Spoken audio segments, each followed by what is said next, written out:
सभी आस्तिक श्रद्धावान आस्थावान साधकों को श्री हरिस्मरण पूर्वक सादर नमन सहित सपरिवार मंगलोदय सुप्रभात। बेलपत्र भगवान शिव को अति प्रिय है। इसके 3 पत्तों में सत, रज और तम तीनों गुणों का वास माना जाता है। वहीं यह भी कहा जाता है कि बेलपत्र के 3 पत्ते त्रिदेवों के साथ होने के प्रतीक हैं। बेल का यह महत्व यूं ही नहीं है, इसमें कई औषधीय गुण भी पाए जाते हैं। साथ ही यह नेगेटिविटी को भी दूर करने में कारगर माने जाते हैं। आइए जानें बेलपत्र के। जो व्यक्ति किसी तीर्थ स्थान पर नहीं जा सकता है, अगर वह श्रावण मास में बिल्व के पेड़ के मूल भाग की पूजा करके उसमें जल अर्पित करे तो उसे सभी तीर्थों के दर्शन का पुण्य मिलता है। बेलपत्र न सिर्फ पूजा के काम आता है, बल्कि इसके कई और फायदे हैं। आयुर्वेद में बेल को औषधि के रूप में बताया गया है। भगवान शिव जब विष के प्रभाव से अचेत हो गए थे, तब उनकी चेतना को वापस जगाने के लिए कई तरह की बूटियों और पत्तों का प्रयोग किया गया था। बेलपत्र भी उनमें से ही एक है। बेलपत्र के औषधीय गुण ही इसे शिव रूप और शिव का प्रिय बनाते हैं। बुखार होने पर बेलपत्र के उपाय। अगर घर में किसी को बुखार है तो बेल की पत्तियों का काढ़ा बनाकर रोगी को देने से आराम मिलता है।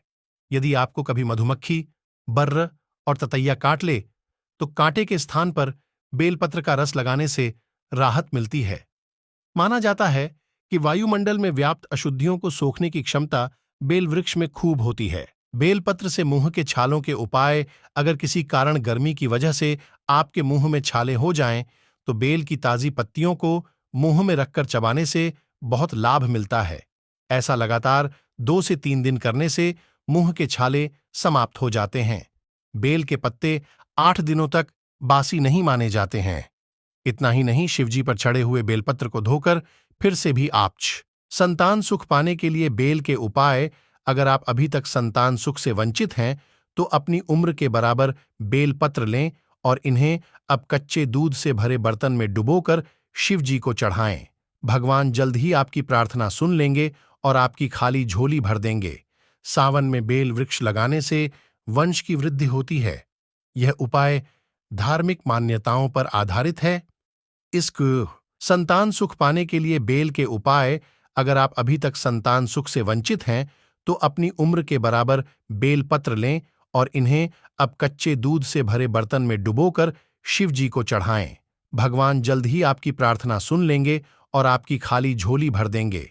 सावन में बेल वृक्ष लगाने से वंश की वृद्धि होती है। यह उपाय धार्मिक मान्यताओं पर आधारित है। इसको like and subscribe channel. Like and subscribe. Channel. Like and subscribe.